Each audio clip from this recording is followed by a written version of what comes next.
رای بالا بابا از دور جا داره. ها بعد 80 سال پیش برادر انگلیسی یوگسلاوی کورترین نقطه کرمان با دست و وای آمد مطب و یواش جوست مشینه نه تمام روی و سرب ها رو در آوردن و بردن.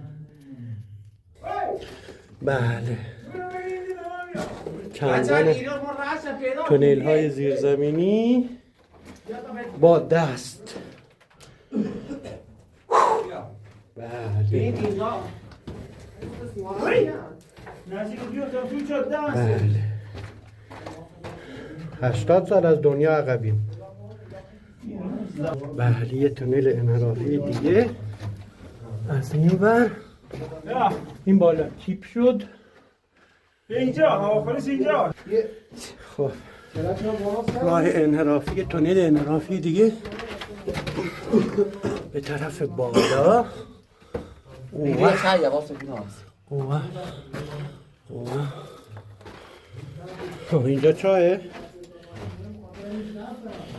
خب این که هیچ هرچی روی و سر بود 80 سال پیش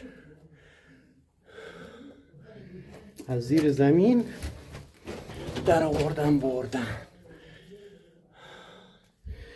حالا بشینیم مذاکره با آمریکا کنیم.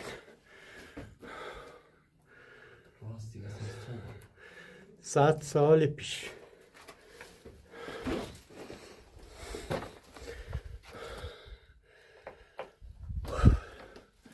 تو کشور خودمون فقیریم.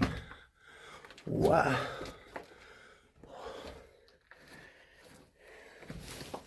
اینا کار یه روز و دو روز هم نی.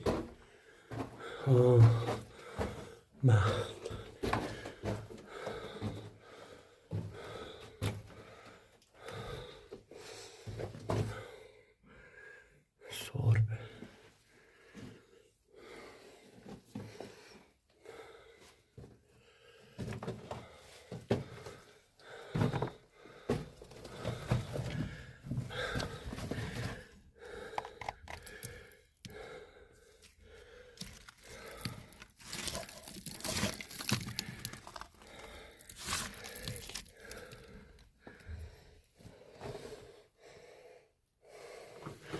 ولی خدایی دل شیر همه. خب بیایی را